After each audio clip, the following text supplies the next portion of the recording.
They thought darkness would shield their bombers. Instead, over Guadalcanal, radar-guided Marines turned the night sky into a hunting ground no Japanese pilot could escape. August-December 1942, Guadalcanal. The jungle trembled at night, not from wind, not from rain, but from engines, deep, synchronized, and confident, approaching Henderson Field under the cover of darkness. To the Japanese high command, these night raids were routine, predictable, unchallenged. From Rabaul to Bougainville, bombers of the 11th Air Fleet lifted off at dusk, descended through moonlit clouds, and swept over Guadalcanal like ghosts. American radar was believed crude. Their fighters could barely operate safely in daylight. At night? Impossible, Japanese commanders said. But war is never kind to assumptions. On the ground below, the U.S. Marines were learning, adapting, improvising, and quietly building a weapon the Japanese did not even believe existed: a radar-directed night fighter system. The problem: darkness favored Japan. Throughout the early Solomon Islands campaign, darkness belonged to the Imperial Japanese Navy. Their bombers used it to mask approach, avoid interception, and strike Henderson Field with impunity. Some crews flew the same route so often they joked they could navigate it blindfolded. The Americans called them Washing Machine Charlie or Louis the Louse, depending on the engine configuration. To Marines trying to sleep in foxholes, every night became a ritual of terror. The droning engine, the sudden explosions, the nerve-shredding uncertainty of what you couldn't see. Even with primitive searchlights and anti-aircraft guns, the Marines were essentially firing blind. Pilots couldn't take off into total darkness without instrumentation they didn't yet have. And even if they did, how would they find the enemy? A radical idea takes shape. In October 1942, something unexpected arrived on Guadalcanal. The first operational components of Marine Air Warning Squadron 10, AWS-10. They unloaded two machines the Japanese had never faced in real combat: the SCR-270 Long-Range Early Warning Radar, the SCR-527 Short-Range Precision Radar. These sets were bulky, fragile, and required constant tuning. Radio operators worked under suffocating humidity, intermittent power, and the constant threat of shelling. But even in their rough state, the machines began to reveal something extraordinary. Radar could see through the night. It could track bombers. It could estimate altitude. It could plot direction and closing speed. And if someone could translate radar data into real-time bearing instructions, pilots could be guided, vector by vector, directly into an interception. The Japanese believed this was impossible. The Marines believed it was worth trying. The first night experiment. On the 23rd of October, radar operators detected a formation of Japanese bombers inbound earlier than usual. Their signatures glowed faintly on the cathode tube, a flickering ghostly line that only trained eyes could interpret. Captain Ralph Wilkins, the AWS-10 controller on duty, made a decision few American officers had dared to make before. He scrambled fighters into total darkness. Two F4F Wildcats clawed into the sky, guided not by what they could see, but by the voice in their headsets.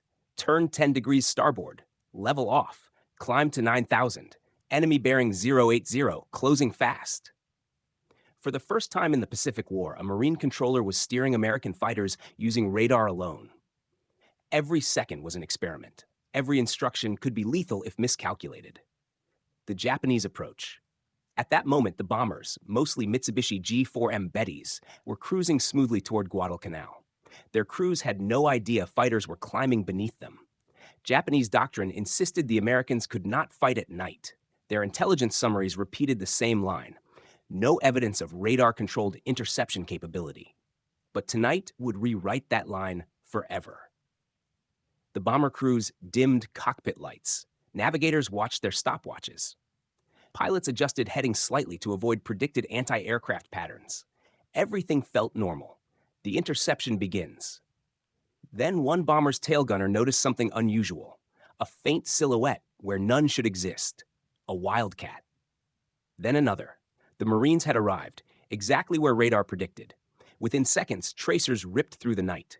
Engines burst into flame. A Betty spiraled downward in a bright orange arc that illuminated the jungle canopy. Panic spread through the Japanese formation as more fighters appeared from angles impossible to explain. The Japanese commander radioed a single phrase that would later appear in intelligence reports: They should not be able to find us at night. But the Marines had found them, and the night was no longer safe. Welcome to WWII Forgotten Fronts, a channel dedicated to the untold battles, the overlooked heroes, and the hidden machines that shaped the Second World War. Here we dive beyond the famous headlines to uncover stories buried in diaries, lost archives, and forgotten front lines. If you're passionate about deep storytelling, real wartime experiences, and cinematic history, you've just found your new home. Make sure to subscribe, leave a like, and share this video. Your support helps this channel continue bringing these forgotten chapters of history back to life. Now, let's step into the past. November 1942, over Guadalcanal. For months, darkness had been the Japanese Navy's most loyal ally. Now, in a single night, it had turned traitor. As the surviving G4M Betty bombers clawed upward, fleeing the burning wreckage below, radios crackled with confusion. Crewmen shouted over each other. Questions, accusations, disbelief. How did they find us? Impossible. Americans cannot intercept at night. No searchlights, no moon. How? The formation broke apart instinctively, each pilot reverting to habits drilled into him by years of training. Climb, weave, extinguish lights, outrun danger. But the danger did not recede. It followed. The Wildcat stayed glued to the radar vectors, turning, climbing, pressing the chase, not through eyesight, but through the quiet, steady voice of AWS-10 controllers back at Henderson Field. The controller's war room. Inside the radar shack, the air smelled of hot vacuum tubes and sweat. The SCR-527 hummed like a restless animal. Operators hunched over green, flickering scopes, their fingers tracing faint blips that represented death and survival. Every movement had to be interpreted. What was the enemy's heading? Altitude? Rate of climb? Did the blip fade because of interference, or because a bomber had been shot down? At the center of the room sat the intercept controller, headphones on, eyes darting between scopes and the grease pencil plot board. Tonight, the controller was First Lieutenant Joseph Joe Green, a 24-year-old Marine who, until recently, had never imagined he would command a battle fought entirely by instruments and voices. His weapon was not a rifle, not a fighter, but a calm, precise command tone. Wildcat 2, adjust heading 270, enemy 3 miles ahead, descending. In the cockpit of Wildcat 2, Lieutenant Harold Moost, Marley heard the instructions as if Green were sitting beside him. He banked hard. The G-forces pressed him into his seat, but he kept his eyes fixed on the empty black sky. He still saw nothing, yet Green saw everything. The Japanese discover a new kind of enemy. High above, the Japanese bomber commander, Lieutenant Saburo Ichimura, finally made a decision. Abort the attack. The Marines should have been unaware of the incoming strike. They should have been asleep or scrambling blindly. The night should have hidden the Bettys completely. Instead, Ichimura's formation was bleeding aircraft at a rate never seen on any previous raid. His crew chief leaned toward him. "Commander, this is not normal interception." Ichimura nodded, voice tight. "The Americans are finding us too quickly. They know our position before they can see us." That was the moment, the exact second, when the Japanese Navy realized something fundamental had shifted. Their assumptions were wrong. Their intelligence assessments were obsolete. Their pilots were no longer ghosts in the night. Someone, somehow, was seeing them. Back at Henderson Field. As the intercept unfolded overhead, the Marines on the ground listened with held breath. They couldn't see the dogfight, but the radio chatter painted a picture sharper than any searchlight. "Controller, I'm closing. Still no visual. Wildcat 2, enemy turning east, range 1 mile. 1 mile? Hell, where is he? Keep heading, you'll see him." Then it happened again. A burst of sparks in the sky. A second Betty fell out of the darkness, trailing fire like a comet. The Marines erupted in cheers. Some slapped each other on the back. Some simply stared upward, astonished. For the first time since August, they felt it. Control. Revenge. A shift in the balance of power. The Japanese countermeasures fail. Over the next weeks, Japanese planners scrambled to understand what had happened. Pilots were interrogated. Navigators submitted reports. New routes and altitudes were tested. Bomber formations approached from unexpected directions. None of it mattered. Every night, AWS-10 detected them earlier. Every night, the controllers sharpened their skills. Every night, the Wildcats struck with growing confidence. The Japanese had entered a technological battlefield without realizing it. They believed they were fighting the same war they had dominated in 1941 and early 1942. But Guadalcanal was not just an air campaign. It was a laboratory. The Americans were learning faster, adapting faster, and building an unseen architecture of detection the Japanese could neither see nor counter. The devastating realization. By late November, Japanese bomber crews were reporting the same chilling pattern. We are intercepted before reaching the target. They know our altitude before visual contact. They appear from directions impossible to track. One crewman put it more bluntly, the Americans attack as if guided by an invisible hand. They meant radar. But they did not yet understand what radar could do. The stage is set for a new kind of war. On Guadalcanal, night was no longer Japan's ally. It had become America's proving ground. Radar was primitive. Radar operators were young. Fighter pilots were improvising every mission. But together, they were building something revolutionary. The first fully coordinated radar-directed night fighting system in the Pacific. And the Japanese had no answer. Not yet. December 1942, Henderson Field. The jungle around Henderson Field was quiet, but inside the Marine radar shack, war raged in a form no Japanese commander had prepared for. Vacuum tubes glowed orange. Paper plot boards rustled as grease pencils sketched movement across the sky. Generators thumped in the background, threatening to die at any moment. This was not a glamorous battlefield. No thunder of engines. No tracer fire arcing through darkness. And yet, this small shack, barely larger than a supply hut, was the most dangerous place a Japanese bomber could fly against. Because here, men fought with mathematics, timing, intuition, and a machine the Japanese still believed was useless in the Pacific, American radar. The SCAR-270, the same radar that saw Pearl Harbor. Marine Air Warning Squadron 10 inherited two primary tools. One, the SCR-270, a long-range early warning radar, famous for detecting Japanese aircraft before the Pearl Harbor attack, information that tragically went unacted upon. Now in the Solomons, the SCR-270 finally had the chance to fulfill its purpose, to warn, to measure, and to guide. 2. The SCR-527, a precision radar capable of tracking Alton vector with surprising accuracy within a 25 to 35-mile radius. Together, the two systems created a rudimentary but deadly effective air defense network. Not a fortress, not an impenetrable shield, just enough of an advantage to destroy night attacks that Japan believed were unstoppable. The operators who fought in the dark. Radar operators were not elite pilots. They were not decorated aces. Many had never fired a weapon in battle, but they were smart, very smart, and they learned quickly. One of them, Corporal Stanley Harker, described his first night watching Japanese aircraft approach. The blips were faint, jittery, like fireflies in a storm. But once you stared long enough, you started to feel their rhythm. You knew which blip was real. You knew which one was death. Radar work was pattern recognition, and Marines learned those patterns faster than Japan believed possible. They memorized typical bomber speeds. They studied altitude trends. They noted new behaviors, new evasive maneuvers, and adapted within hours. Japan kept changing its approach routes. AWS-10 kept adjusting its intercept vectors. Every night, the invisible battle grew sharper. The first fully coordinated night intercept. On the 4th of December 1942, AWS-10 attempted some far more ambitious than a chance encounter.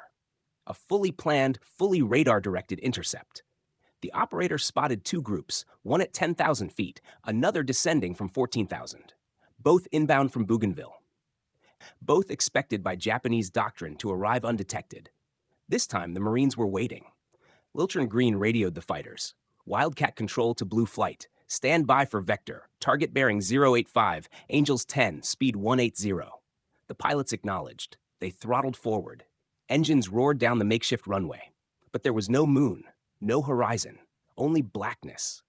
Rookie pilots sometimes panicked at this moment, terrified of climbing into nothingness. But tonight's crew trusted their instruments, trusted the voice in their headset, and trusted the radar operators who saw what they could not. As Blue Flight climbed, Green calibrated the intercept. His voice remained calm, precise. He checked the plots twice, then again. Blue 1, turn 20 degrees port, now steady. Begin a shallow climb to Angels 12. In the cockpit, Captain Jerry Kaufman squinted into darkness. Still nothing. Not a shadow. not a glint of metal. Then Green spoke again. Target 1 mile. You won't see him until he fills your windscreen. Seconds later, the bomber appeared. Sudden, enormous, bathed in faint starlight. Kaufman fired. The Betty exploded into a falling sheet of fire. The intercept was perfect, mathematical, surgical, and for Japan, deeply alarming. The Japanese misinterpret the loss. Japanese commanders in Rabaul wrote the first after-action report the next morning. They assumed the Americans had increased anti-aircraft guns. The fighters had taken off earlier by coincidence. The Marines somehow visually sighted the bombers from extreme distance. They considered every possibility except radar guidance. One analyst even wrote, "The Americans appear to be guided by intuition. Their pilots show unnaturally precise timing." Intuition. That was their explanation for mathematical intercepts executed by radar operators half the bomber's age. Radar builds a new kind of confidence. At Henderson Field, morale shifted dramatically. Pilots no longer felt blind at night. Radar operators no longer felt useless under bombardment. Ground crews began preparing the Wildcats for night intercepts regularly. Even the infantrymen, those who had suffered under nightly bombings, noticed the difference. On nights when the radar shack reported inbound aircraft, they no longer braced for helpless shelling. They waited. And often, they heard the intercept. The sudden burst of machine guns, the unmistakable downward howl of a stricken engine, the distant explosion in the jungle or ocean. The night sky was no longer a place of Japanese dominance. It was contested, and increasingly, it belonged to the Marines. The Japanese must adapt or lose the night. But Japan was not blind to the shift forever. By mid-December, their bomber losses forced uncomfortable questions. Why were the Americans intercepting from impossible directions? Why were their fighters exactly at the right altitude? Why did the Marines arrive even when clouds hid the bombers? Something was wrong. Something fundamental. Something technological. Japan had entered Guadalcanal with the belief that night was a sanctuary. Now, night was becoming a graveyard. And soon, desperate Japanese attempts to counter radar would begin. But none would succeed. Because the Americans were about to unlock an even more powerful technique: fighter control by continuous radar vectoring, turning night combat into a choreographed, precise, and lethal dance. A dance Japan could neither follow nor survive. Late December 1942, Rabaul, headquarters of the 11th Air Fleet.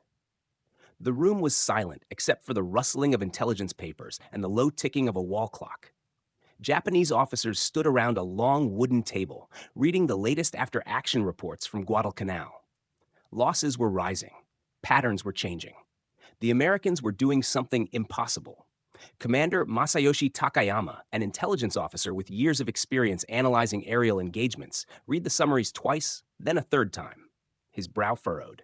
The reports described interceptions long before moonlight-exposed aircraft, fighters arriving at exact altitude without probing maneuvers, attacks from vectors the bombers could not predict, no searchlights, no flares, no illumination of any kind. Takayama spoke carefully, almost reluctantly. This is not coincidence. The Americans have gained the ability to see us in darkness. The room stiffened. One officer snapped, "Impossible. They lack the technology." Another insisted, "American equipment fails in tropical conditions." A third said, "They do not have night fighter units. Their pilots struggle even in daylight." Takayama answered with the one thing they could not dismiss. "Our bombers are dying in the dark. Something has changed. We must discover what it is." The first suspect: improved lookouts. Japan's first theory was simple, too simple. American pilots must have sharper eyes. Japanese crews were drilled to believe American night vision was inferior. This was partly true early in the war. U.S. training did not emphasize night combat, so Japanese staff suggested the Marines had improved lookouts. They were using better binoculars. They were flying closer to bomber paths out of sheer luck. None of these explanations matched the reports. One navigator wrote, "They attacked us without seeing us first. They attacked from perfect angles. They knew where we were before we knew where they were." Something more sophisticated was happening. The second suspect: new fighter aircraft. Another theory circulated. The Americans must have brought in special night fighters. Japan's own night fighter program was primitive but existent, and they assumed America would need modified aircraft: bigger radomes, special gun sights, flame dampeners to operate at night. But pilots reported seeing the attackers, F4F Wildcats, regular, unmodified Wildcats. No radar sets on the wings, no infrared lamps, no new silhouette, just the same stubby, rugged fighter the Marines had flown since August. So how were ordinary Wildcats achieving extraordinary results in pitch-black skies? The Japanese could not answer the question, but the Americans already had. How the Marines turned radar into a weapon. While Japan debated theories, AWS-10 refined their process. 1. Early detection. SCR-270 operators could pick up inbound bombers at 50 to 100 miles, giving them near-perfect warning time. 2. Precision vectoring. SCR-5527 readings allowed intercept controllers to guide fighters to within 1 mile, sometimes 500 yards of Japanese bombers without a single visual cue. 3. Continuous updates. Controllers kept fighters aligned with enemy courses even when bombers changed altitude or direction. 4. Kill confirmation Marines learned how Japanese bombers broke formation under stress, predicting which aircraft would peel off, and vectoring fighters accordingly. The result? A mathematical trap that Japanese aircrews could not see, hear, or anticipate. Night after night, the Wildcats rose from Henderson Field, guided by invisible threads of information stretching from radar antenna to pilot headset. Japan had never faced anything like it. The bomber crews begin to fear the dark. By Christmas 1942, bomber morale had plummeted. Veteran navigator Takeo Nishi wrote in his diary, "We used to think the night protected us. Now the night feels haunted. The Americans are out there even when the skies are empty." Another gunner described seeing tracers suddenly emerge from complete blackness. There was no warning, no silhouette. The enemy was simply there, as if summoned by a ghost. The psychological impact was devastating. For the first time since the war began, Japanese aircrews felt hunted at night. Henderson Field adopts a new doctrine. On Guadalcanal, a new phrase began to circulate among pilots and radar operators. The night belongs to the Marines. The phrase carried weight. For months, they had endured nightly shelling, unopposed bombings, sleepless terror, and the agonizing sense of helplessness. Now they were dictating the terms of battle. Every successful intercept reinforced belief in a new doctrine. Night combat can be won by coordination, not eyesight. Radar can guide fighters as effectively as daylight can. Technology can overcome numerical inferiority. This doctrine would later spread across the Pacific, reshaping how America approached night fighting for the rest of the war. But for now, it was still in its infancy, still being tested, refined, and paid for with sweat and exhaustion in the cramped, humid radar shacks of Guadalcanal. Japan makes a critical mistake. Back in Rabaul, Japanese commanders finally agreed to investigate the possibility of American radar. But they made one disastrous assumption. If radar is guiding fighters, it must be located on ships offshore. They believed radar was naval-only technology. They did not conceive that Marines had installed radar on the island itself, hidden in jungle clearings and camouflaged with palm fronds. This misconception would cost them dozens more bombers in the weeks ahead. Because they were looking for the wrong threat in the wrong place, using the wrong countermeasures. And AWS-10 wasn't done improving. They were about to introduce a new technique, the radar box intercept. So precise, so lethal, and so demoralizing that Japanese pilots would describe it as being herded like cattle into gunfire. Early January 1943, Guadalcanal. The jungle air hung thick with heat and fumes from the diesel generators powering the radar sets. Inside the AWS-10 operations hut, controllers hunched over scopes as faint green pulses crept across the screens. Something new was unfolding tonight. Something the Japanese had never experienced. Something the Marines had spent weeks perfecting. The box intercept. It was a method so simple in concept but revolutionary in practice. Used 2 radar sets to build an invisible 3-dimensional cage around the enemy and steer fighters into the exact corner of that box for the kill. If it worked, Japanese bombers would have no path of escape, no maneuvering advantage, no sanctuary in darkness. Tonight, the Marines would find out if theory could become doctrine. The Japanese approach, like always. And nothing is as always. At 22:14, the SCR-270 picked up a contact, 2 contacts, then 6, moving south from Bougainville. The operators recognized the signature instantly.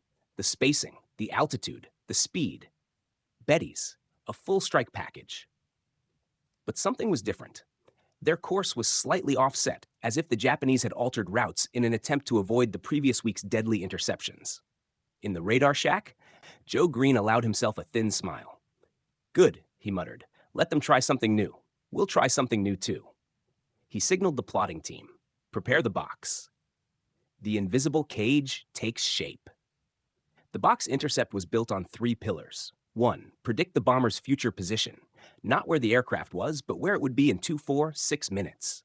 2. Construct radar walls. By assigning 2 SKYR 527 operators to overlapping grids, the Marines could track altitude and vector with uncanny precision.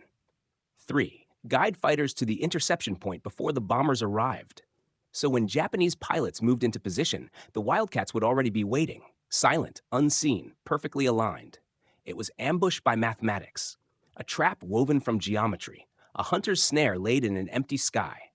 The launch. Night fighters rise into darkness. At 22:26, Green picked up the phone to the flight line. Scramble blue flight, full intercept profile. 4 Wildcats roared down Henderson Field's battered strip, wheels lifting off the ground as the pilots stared into solid blackness. They trusted the system now. They trusted the radar. They trusted Green. As the fighters climbed, Green's team updated constantly. Blue 1, your target will cross the eastern grid in 60 seconds. Adjust heading 080. Blue 2, climb to Angels 11, enemy maintaining altitude. Blue 3, hold your course and prepare to merge. There was no moon tonight, no starlight, only darkness, and the steady stream of commands in the pilot's ears. The Japanese fly into the box. At 22:30, the Betty formation entered the intercept zone. They didn't know it. They couldn't know it. But radar saw everything. In the operations hut, Green raised a hand. "Stand by." The operators watched the scopes, blips converging, courses aligning, timing perfect. Then Green said the sentence every pilot longed to hear. "Blue flight, execute." The trap springs shut. The Wildcats banked simultaneously. No hesitation, no uncertainty. They descended slightly, slipping into perfect position behind and above the Japanese formation. Letter Kaufman whispered over the radio, "I still don't see them." Green replied, "You will." 5 seconds later, metallic silhouettes emerged, faint ghostly outlines against the black sky. "Contact! Contact!" The Wildcats opened fire. The first Betty exploded so violently that pieces of wing rained down like burning confetti. Another bomber broke formation, but Green saw it instantly. Blue 2, new heading 310. Enemy turning northwest. Marley, flying Blue 2, didn't question the order. He swung left and pushed the throttle. The second bomber appeared, exactly where Green predicted. Marley fired a burst, the Betty's engine erupted, and the bomber spiraled down into the ocean. The box intercept had worked. Perfectly. Chaos in the Japanese cockpits. From the Japanese perspective, the attack was impossible to explain. There had been no warning, no sound, no searchlights, no indication of pursuit. One bombardier screamed into the intercom, "They appeared behind us out of nothing." Another gunner shouted, "How can they find us without light?" Their commander, Lieutenant Ichimura, could only repeat the phrase that had haunted him since November. "This is not coincidence. This is something else." He ordered an emergency climb. It didn't matter. The Wildcats were already climbing with them. Guided by radar updates, Green delivered every 10 seconds. It wasn't a dogfight. It was a surgical dissection. The Japanese flee, but they cannot escape the grid.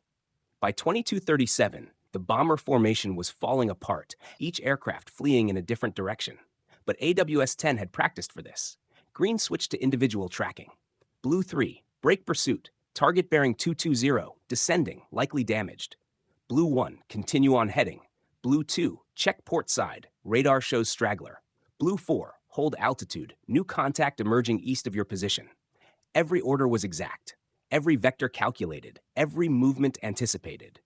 Japan had entered the box, and the box had closed around them. The night ends with a new reality. Only half the Japanese formation returned to base. Those who survived brought back stories that rattled the 11th Air Fleet to its core. The Americans are waiting for us in the dark. They know our altitude. They know our course. They strike as if reading our minds. Japanese officers could no longer deny the truth. Something invisible was guiding the Marine fighters. Something Japan had no counter for. Something that would soon spread across every major American airbase in the Pacific. Radar had become a weapon, and Japan had just stepped into the age of electronic warfare without knowing it. January 1943, Rabaul. Panic rarely appeared in Japanese military reports. The culture of the Imperial Navy demanded calm language, discipline, emotional restraint, but the after-action summaries arriving from Guadalcanal that month had a tremor beneath the ink. Interceptions occurred without moonlight. Enemy fighters approached from precise altitude. Attack angles impossible without prior knowledge of our course. Night operations increasingly hazardous. And finally, the line that alarmed Commander Takayama more than anything. The Americans are guided by a ghost. The Japanese high command had no term for what was happening. They lacked the vocabulary, the technological framework, the doctrine. They only knew the Americans were finding their bombers in darkness with inexplicable accuracy. For the first time in the Pacific War, Japan feared an unseen weapon. Early theory: a night fighter ace. Some Japanese officers proposed a comforting explanation. Perhaps the Americans have one exceptionally skilled pilot who flies all the night interceptions. A lone ace, a freak talent, a prodigy of night combat. It was easier to believe in a superhuman opponent than an invisible machine. But this theory fell apart quickly. Different Wildcats appeared each night. Different formations, different attack angles. There was no single ghost pilot. Something systemic was at work, far bigger than any one aviator. Second theory: a naval radar ship. Japan's next assumption was wrong, but logical. Radar must be aboard an American cruiser offshore. They believed Marines on Guadalcanal lacked the skill and equipment to operate advanced electronics. They imagined radar as a naval-only asset, powerful but bulky, sitting atop a ship's mast. If the Americans were using radar to vector fighters, Japan reasoned the transmissions must come from the sea. So they tried countermeasures. 1. Approaching from different angles. Failed. The interceptions continued. 2. Flying at lower altitude failed. The Marines simply adjusted the vectors. 3. Flying at higher altitude failed. Wildcats climbed into position ahead of the bombers anyway. 4. Circling wide to avoid the imagined radar ship failed. Every trick only delayed the inevitable. Night after night, Marine fighters rose into the dark and appeared in the exact place needed to shred bomber formations. No single ship could explain this. And so Japan turned to darker speculation. Third theory: American espionage. Some intelligence officers proposed, the Americans must have infiltrated our briefing rooms. They know our flight paths before we take off. The accusation implied betrayal, an unthinkable possibility for Japan's military culture. Yet, the interceptions were too exact, too consistently timed, too perfectly aligned. Japan briefly feared a mole, a captured codebook, or a compromised navigator. But their own reconnaissance flights over the Solomons showed something disturbing. No American ship was close enough to provide such real-time direction. No light signals were visible. No radio chatter seemed to precede the attacks. The Americans weren't reading Japanese plans. They were reading the sky. Inside the Marine radar shack, calm, precise, deadly. While Japanese officers debated ghosts, spies, and phantom ships, the reality on Guadalcanal was almost mundane. Inside the AWS-10 radar hut, Corporal Harker adjusted the tuning dial of the SCR-270, hunting for faint blips. 2 plotters scratched fresh lines onto a glowing grid. A generator chugged rhythmically outside, threatening to die at the worst possible moment. Lotter Joe Green leaned over a scope, quietly studying altitude drift. And then he would speak a vector calmly, almost gently, into a microphone. Blue 2, turn 4 degrees starboard, maintain Angels 10. Your target will cross in 40 seconds. That was it. No fireworks, no drama, just exact numbers delivered with exact timing. Yet these small corrections were enough to position a Marine pilot behind a Japanese bomber in darkness with sniper-like accuracy. The Japanese pilots were fighting blind. The Marines were fighting with a glowing map. The psychological break in Japanese air crews. By mid-January, bomber crews departing Rabaul had started rituals to calm themselves. Some tied charms to cockpit frames. Others recited short Buddhist prayers. A few carried lucky tokens given by family. They had begun calling the American interceptors the Eyes of the Night. One surviving gunner later testified, "We never knew where they came from. We never knew how they found us. It was like being hunted by an animal that saw in darkness while we were blind." The fear was not the loss of aircraft. It was the loss of control. Japan had dominated night raids across Asia and the Pacific since 1937. Now suddenly their strongest advantage was evaporating. A desperate measure, flying without lights or radio. Japan ordered bomber crews to begin flying with no formation lights, no cockpit lamps, no radio communication, reduced engine power to lower noise. The goal was to become invisible, but radar did not care about darkness. Radar did not need light. Radar did not need sound. The SCR-270 picked up the formation just as easily as before. One operator remarked, "They think we need eyes to see them." The Wildcats lifted off. Green vectored them into the intercept box. 3 bombers fell flaming into the sea. The Japanese finally suspect the truth. After weeks of losses, Commander Takayama wrote a private note in his field journal. "If the Americans possess radar on land, then night belongs to them. We cannot win the darkness." He did not show this note to his superiors. It would have been seen as defeatist. But he knew the consequences if Japan could not counter this new weapon. Every night raid would become a gamble. Every bomber lost would cost irreplaceable crews. Every interception would erode morale. Japan was facing a revolution in warfare while still fighting the last war. And the revolution had only begun. Because the Marines were about to attempt something even bolder. A night intercept in heavy weather.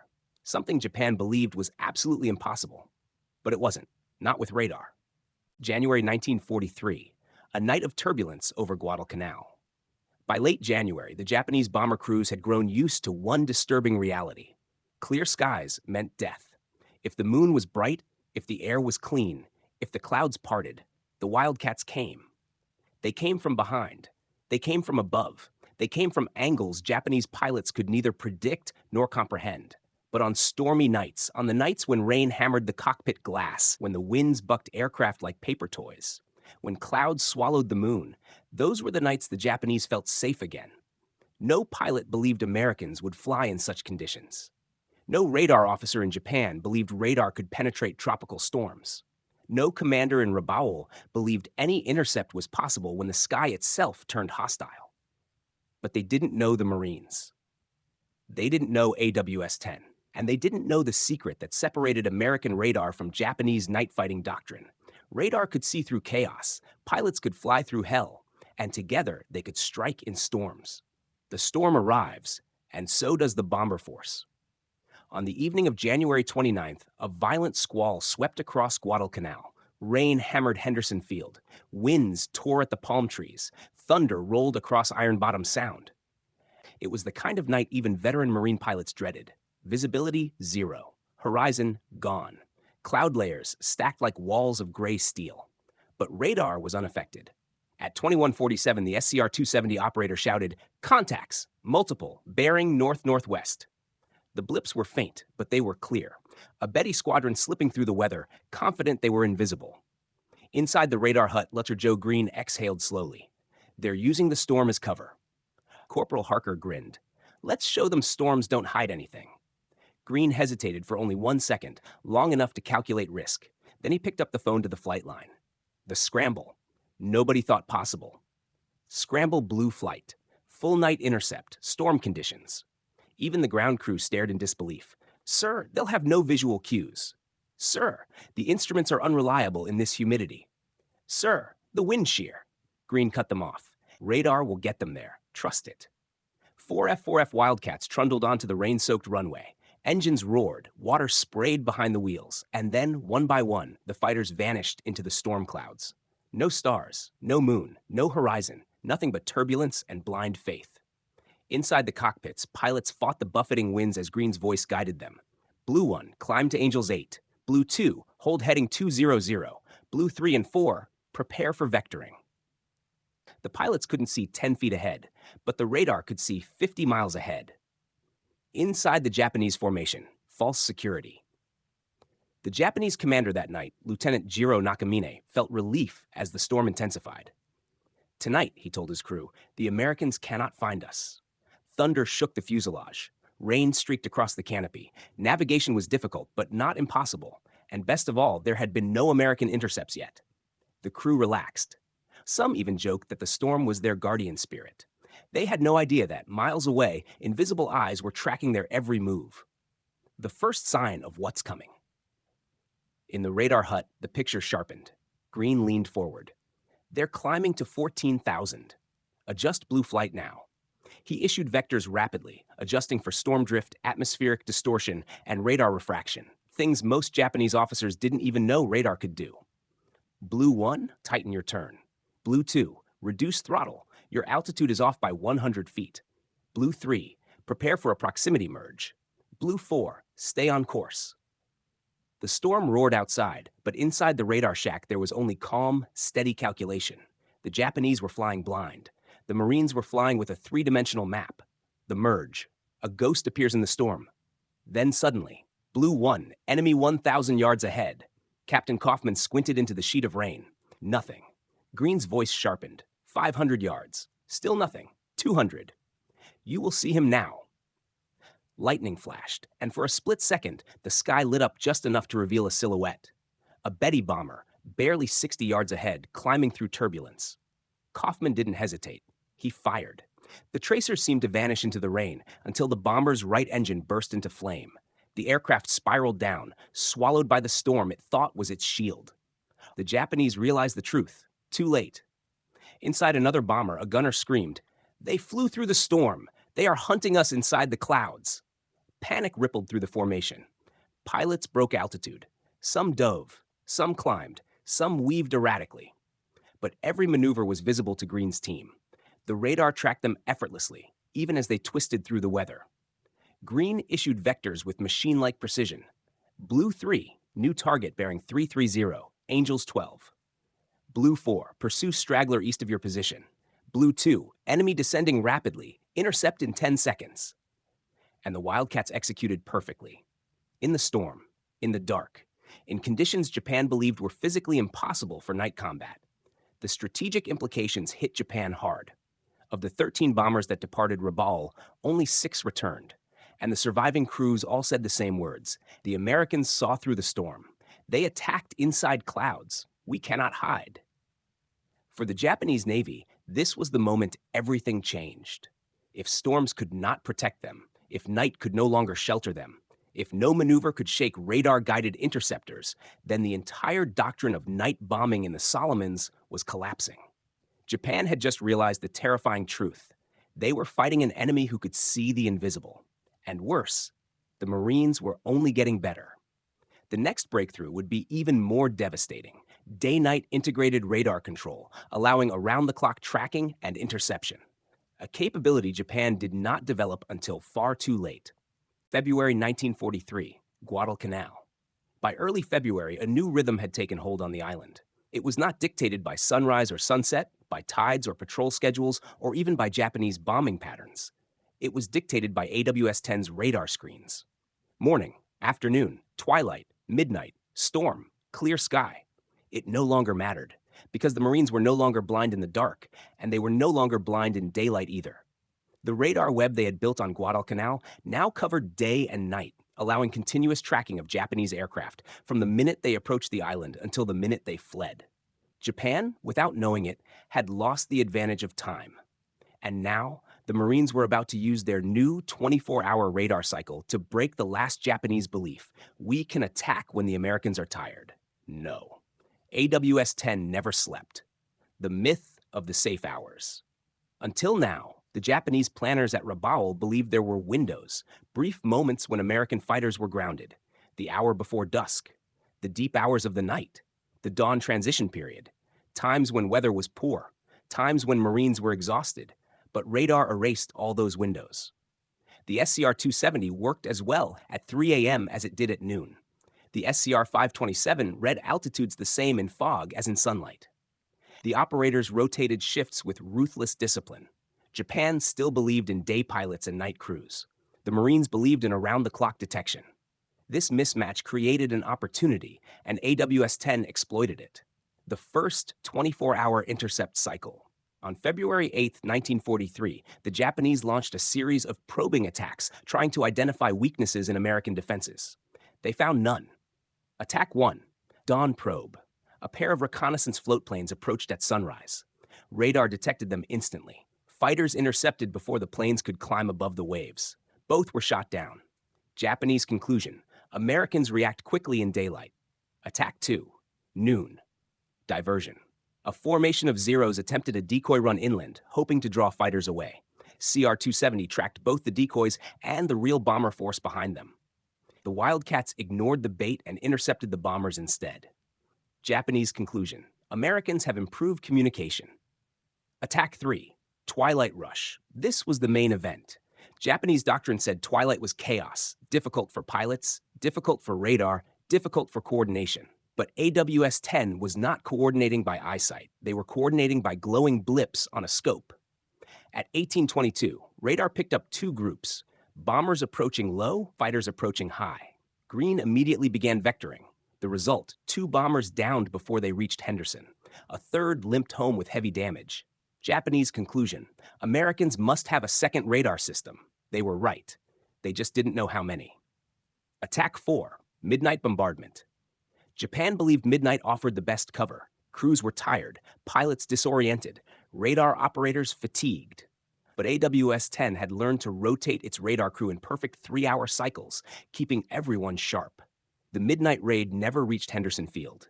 Interception came at 15 miles. 4 more bombers were destroyed. Japanese conclusion. Night and day appear the same to the enemy. Correct. Psychological damage takes hold. By mid-February, Japanese pilots had begun to whisper a phrase that terrified commanders. Guadalcanal has no night. What they meant was simple. There was no longer any moment, no hour, no storm, no darkness, when they felt safe from American interception. A veteran pilot wrote, "They attack at dawn. They attack at dusk. They attack in storms. They attack in moonless skies. How can a man escape an enemy who never sleeps?" This chronic stress began to degrade Japanese performance. Navigators misread maps, pilots overshot their bomb runs, formations drifted out of alignment, radio discipline collapsed. Fuel management suffered. AWS-10 didn't just destroy aircraft. It destroyed confidence, routine, the sense of predictability Japanese aircrews depended on. That loss was irreparable. Something new emerges: real-time air defense. Up to this point, radar had served primarily as an early warning system. But now, Green and his team were using radar for something far more advanced: real-time air combat control. This included continuous altitude tracking, predictive movement analysis, multiple simultaneous vector assignments, course correction during dogfights, coordinated multi-flight interception. It was the birth of something modern air forces now take for granted: radar-based air command and control. And it was happening in a makeshift hut built from scrap lumber on an island most Americans had never heard of before the war. Japan's increasingly desperate measures.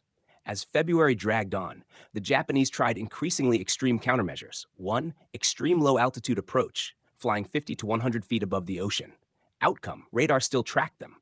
2. Split altitude formations, high bombers, low bombers. Outcome: AWS-10 tracked both groups. 3. Silent running, no radio communication. Outcome: made no difference. 4. Simultaneous attacks from different directions. Outcome: radar plotted all inbound vectors. 5. Nonlinear flight paths, zigzags, climbs, dives. Outcome: Marines adapted vectors in real time. Nothing worked. Each countermeasure only confirmed the terrifying truth: the Americans weren't reacting to Japanese behavior. They were anticipating it. The Marines' confidence transforms the campaign. By late February, a new saying circulated around Henderson Field: "Let them come. We'll find them." It wasn't bravado. It was fact. For the first time since the Solomons campaign began, American air superiority, even at night, felt secure. AWS-10's 24-hour radar cycle meant Japanese raids became rarer, bombers flew higher and less accurately, crews were exhausted, commanders were unsure, aircraft losses mounted. Japan's night bombing campaign, once a symbol of dominance, was now a symbol of futility. And while the Japanese struggled for answers, the Americans were preparing a new escalation: the integration of radar with ground-controlled fighter direction and searchlight synchronization, a combination Japan had never seen, a combination that would break them completely. February 1943, Henderson Field. The Marines had already turned radar into a night-fighting weapon. They had mastered intercepts in darkness, intercepts in storms, intercepts at dawn, and intercepts at midnight.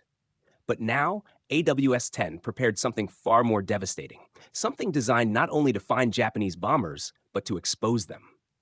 This innovation would combine radar tracking, ground-controlled fighter direction, and synchronized searchlight batteries into one lethal ambush system. The Marines called it SKYLIGHT control. The Japanese would call it something else, the trap that blinded us. Why searchlights mattered. Before radar, searchlights were little more than hopeful beams slicing the dark, useful only if someone got lucky. But with radar, searchlights transformed into precision tools. The CR-527 could plot bomber altitude and course to within a few hundred yards. Controllers could then radio those coordinates to the searchlight crews. This allowed the Marines to paint the night sky exactly where the bombers would be. The result?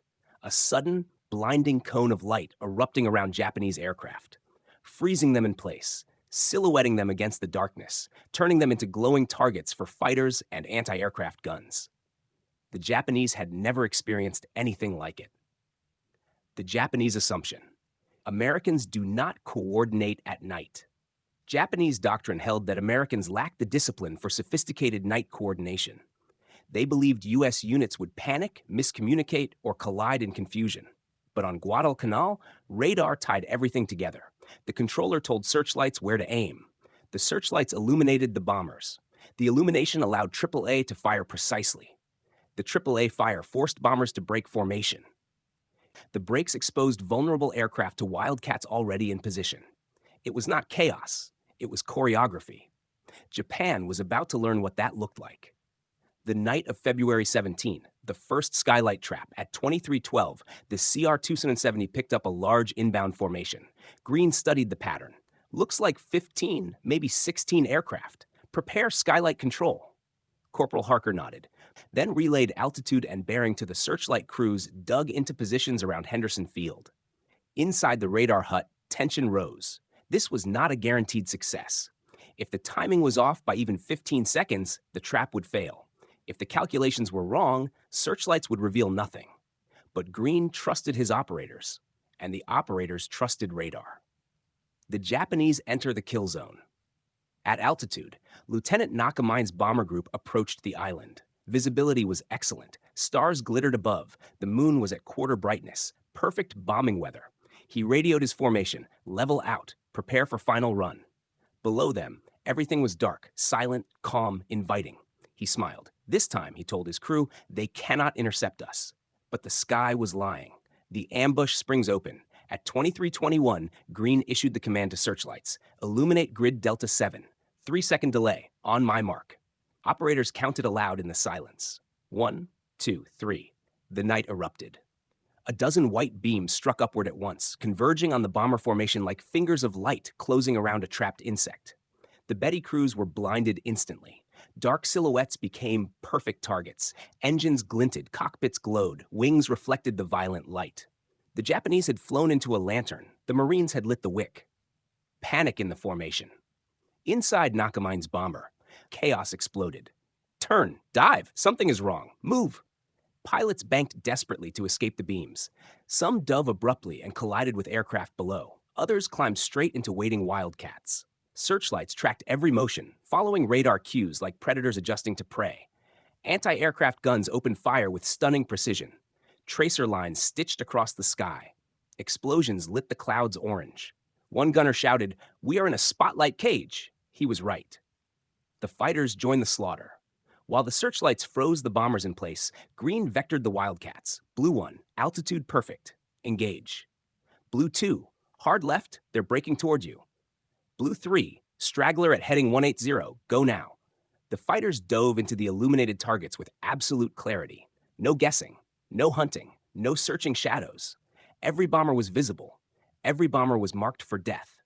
Within minutes, one Betty disintegrated in midair. Another spiraled down in a corkscrew of flame. A third tried to flee the light, only to be torn apart by machine gun bursts. The sky became a rotating carousel of fire and falling debris. Japanese pilots were stunned. How can they see us from the ground? The beams move with us. They follow us. It is witchcraft, not technology. It was not witchcraft. It was AWS-10. The trap closes completely. By 2328, searchlight crews had reoriented twice based on new radar readings. Anti-aircraft guns were firing accurately at moving targets. The Wildcats were on their third attack run. The Japanese formation was collapsing. Nakamine screamed into his radio, "Retreat! Retreat east! Escape the light!" But radar tracked the retreat, and the searchlights followed. The bombers were chased across the night sky by a wall of illumination and gunfire. Only 4 aircraft survived the ambush. All of them were heavily damaged. The Japanese aftermath. The next morning, the surviving crews brought back reports that chilled their commanders. They coordinated ground and air as one. The light knew where we were going. The Americans can aim the sky. For Japan, this was a doctrinal nightmare. Night bombing, once a guaranteed method of harassment and destruction, had become an execution ground. The combination of radar and searchlights had done more than destroy aircraft. It had destroyed the belief that night offered safety. And once that belief was gone, Japanese air strategy began to unravel. But AWS-10 wasn't finished. They were ready to attempt something even more advanced: multi-layered, multi-flight radar interception, the kind of precision that would define the rest of the Pacific War. Late February 1943, Guadalcanal. By the end of the month, AWS-10 had achieved what no American unit had ever done before. They could control multiple night fighter formations at the same time. This was not merely interception. It was air choreography, a coordinated attack involving 2 separate radar systems, multiple fighter groups, searchlight grids, anti-aircraft batteries, real-time altitude and vector corrections, split-second timing across the entire Henderson Field network. Japan, meanwhile, still believed American night operations were disorganized improvisations. They were about to learn they were facing the most advanced fighter direction system in the Pacific, and the lesson would be brutal. The Japanese plan: a complex raid, and walk into a new kind of trap. On February 26th, the Japanese Navy decided to test the Americans with a coordinated strike. 12 Betty bombers, approaching from the northwest at 12,000 feet. 6 more bombers, circling wide to attack from the southwest. A fighter escort of 18 Zeros, intended to keep American interceptors busy. This was the most complex night raid Japan had attempted since December. The Japanese believed radar would be overwhelmed by the multi-vector approach. They were wrong. The moment the SCR-270 lit up with multiple contacts, Joe Green's reaction was calm. Good. Tonight, we test multi-layer control. The operators exchanged glances. This was the moment they had trained for, the moment everything clicked. The radar screen lights up, and AWS-10 does not panic. The CR-270 scope looked like a constellation in motion, blips everywhere, closing from multiple angles, different speeds, different altitudes. To a novice, it would have been overload. But Green and his team had developed a mental system. They could read radar like a second language. Green snapped out orders. Plot Group A northwest, Angels 12. Plot Group B southwest, Angels 8. Zeros at Angels 15, track them independently. Then he issued the order that changed the battle. Split the fighters. The Marines launched 2 separate night fighter groups. Blue Flight 4 aircraft intercepting Group A, main bomber force. Red Flight 3 aircraft intercepting Group B, secondary bomber force. Both flights took off into darkness. 2 groups, 2 missions. 1 controller, guiding them both simultaneously. Every pilot trusted Green. Every pilot trusted the radar. And every pilot knew something unprecedented was about to happen. The Japanese believed their tactic is working. As the bombers approached Guadalcanal, crews noted no searchlights, no fighters, no signs of American movement. A radio operator said confidently, "Their radar is confused." A gunner added, "Tonight we return victorious." Even Lieutenant Nakamine, still shaken from the SKYLIGHT trap days earlier, felt a spark of hope. "Perhaps," he whispered, "their system has limits." It did, but the Japanese were nowhere near reaching them. Blue Flight makes contact. At 23:02, Green's voice guided Blue Flight. "Adjust heading 075. Enemy 2 miles ahead, prepare for merge." The pilots still saw nothing. Then Green said, "Blue 1, you're parallel with the lead bomber. Roll left." Kaufman rolled. A Betty materialized in the darkness, so close he could see frost on the canopy glass. He fired. The bomber disintegrated. Blue 2 and Blue 3 followed suit, attacking the formation's left and right flanks, using vectors Green fed them every 10 seconds. Within minutes, 4 bombers fell. The main formation collapsed. Red Flight hunts the second group. At the same moment, Green shifted seamlessly to controlling the second interceptor group. Red flight, new vector 310, climb to Angels 9, target entering your grid now. Red leader, let Sam Winston peered into the night, trusting the voice from the ground. A heartbeat later, contact visual. 3 Bettys flew directly beneath him. He dove from above, firing into the tight cluster. 1 bomber exploded instantly. A second caught fire, veering off into the clouds. The third tried to escape, but Green was already on it. Red 3, turn 10 degrees starboard, enemy descending, match him. Red 3 complied perfectly, cutting off the bomber's escape path. A short burst, and the Betty spiraled into the sea. Red flight had just executed a radar-directed pincer attack. At night, during a storm, against a formation they never once saw on radar themselves. The fighter escort arrives too late. The Japanese Zeros finally arrived, but not to escort the bombers, to look for them. They found only burning wreckage and scattered survivors. Then they encountered something they never expected. Wildcats already positioned behind them, guided by radar. Green had seen the fighters, tracked them, and vectored Blue Flight's remaining aircraft onto them. Japanese pilots were horrified. They know our altitude. They climb with us. How can they see us in darkness? 2 Zeros were shot down before they understood the situation. The rest fled. The battle is over, and the Japanese are destroyed. Of the 18 bombers that took off, only 7 returned. Of the 18 escorting fighters, only 12 returned. Morale plunged. The Japanese command was stunned. Their most complex raid had been undone by a handful of radar operators, 2 radar sets, 2 fighter groups, a system Japan did not even believe existed. Lieutenant Nakamine wrote the most telling line in his diary that night: "We cannot fight an enemy who sees the whole sky." He was right. AWS-10 had turned the night into a transparent battlefield, one where Japan had no cover, no secrets, no sanctuary. But still more evolution was coming. Because the Marines were about to introduce the final refinement of radar-directed night fighting, continuous vector combat, where fighters would receive live course corrections during dogfights.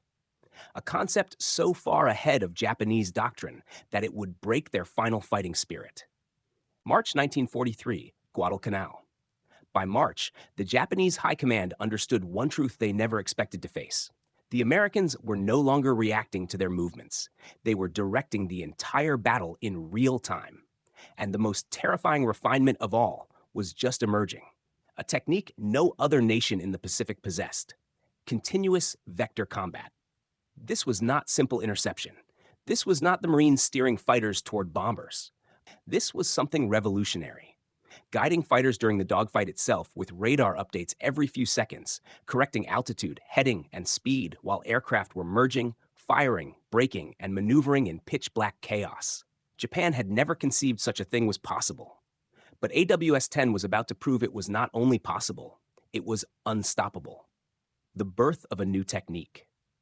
The idea came from Lieutenant Joe Green himself. He had noticed a pattern.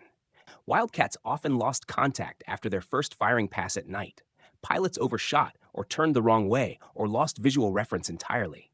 Green realized, we already know where the enemy is. Why stop guiding just because the fight has begun? So he began experimenting. During practice runs and small-scale engagements, he instructed pilots to maintain radio discipline, keep a stable turn rate, follow vectors even during the firing run, trust radar implicitly. At first, the pilots were skeptical. One said, "You want me to turn blind during combat because a guy in a hut says so?" Green simply responded, "Yes." And then he proved it worked. The night of March 6, a new style of warfare emerges. At 22:49, radar picked up a group of 11 Betty bombers with a small Zero escort. Green activated continuous vector protocol. Tonight, the fighters wouldn't be vectored to the bombers. Tonight, they would be vectored through the bombers. Blue Flight takes off Kaufman, Marley, and 2 new pilots lifted into the night sky. The weather was clear, stars bright, perfect for Japanese expectations and perfect for American deception. The first contact, then immediate vectoring. At 23:04, Blue 1, enemy 1 mile ahead, Angels 10. Commit. Kaufman dove, Marley followed. The bombers appeared, shadows against starlight. Kaufman fired, blowing the left engine off a Betty. The bomber rolled, flaming into the clouds below. Marley angled in for his own kill, but lost visual instantly. In every previous night war, this would be the end of the attack. The fighters would break, regroup, try again. But not tonight. Green's voice cut in. Blue 2, enemy turning port, descending. Adjust 5 degrees. Hold that turn. You're on him. Marley obeyed, blind, trusting, flying through darkness toward a target he could not see. Then a silhouette appeared. Perfect alignment. A gift. Marley fired. The bomber erupted. Continuous vectoring had worked. The Japanese experience. The impossible. From the bomber crew's perspective, it was like the Americans could see through their evasive maneuvers. One crewman shouted, "They turn with us." Another screamed, "They match our dives. They follow our climbs." Japanese doctrine taught that sharp turns, sudden altitude shifts, or violent evasions would shake night fighters. But nothing shook the Wildcats tonight. Every maneuver the bombers executed was read on radar. Every reaction the bombers attempted was countered. The Americans were not guessing. They were being guided. The fight becomes a radar-orchestrated ballet. Green's commands were relentless. Blue 3, roll right, enemy climbing. Blue 4, brake, 0 approaching from starboard. Blue 1, reverse course, bomber diving into your lane. Blue 2, hold altitude, you're merging in 3 seconds. Pilots shouted confirmations. Engines roared. Tracers streaked across the night. Yet despite the chaos, Green remained calm, reading the scopes like a conductor reading sheet music, shaping the battle with precision. Ground-based radar was now controlling a 3D dogfight in midair. This had never been done in the Pacific. Japan had nothing remotely similar. The Zeros try to counter and fail. The Zero escort finally engaged, diving onto Blue flight with confidence, but found the Marines already adjusting to every attack. Green vectored. Blue 1, break port 0 on your 6. Blue 4, climb into him, intercept now. Blue 4 pulled a hard climb. At the merge, the Zero flashed past, its pilot stunned that a Wildcat had anticipated his attack in total darkness. It was radar-guided evasion, a completely new concept in night fighting. Seconds later, Blue 4 caught the Zero in a descending turn and blasted it apart. The Japanese formation collapses within 10 minutes. 4 bombers were destroyed, 2 more badly damaged, 1 Zero shot down, the rest fleeing in disarray. The Japanese pilots reported something unprecedented. The enemy reacts before we complete our maneuver. They follow our turns in real time. They fight as if controlled from the ground. They were exactly right. The aftermath. A doctrinal shock. At Rabaul, analysts tried to understand how such a defeat was possible. One officer wrote, "This is not random. The Americans' turn as one. They correct instantly. They move with unseen intelligence." Another added, "It is as if we are fighting 2 enemies, the pilot and the voice directing him." This was not merely a tactical loss. It was a revelation. Japan was facing a new style of war, a war fought on screens, with angles and vectors, guided by men who never left the ground. The Marines' final realization. After the engagement, Green told his exhausted operators, "Gentlemen, tonight we proved the sky is programmable." He wasn't exaggerating. By March 1943, AWS-10 had achieved something decades ahead of its time. Full radar integration, continuous combat vectoring, multi-flight coordination, real-time adaptation to enemy maneuvers. Japan could no longer win the night.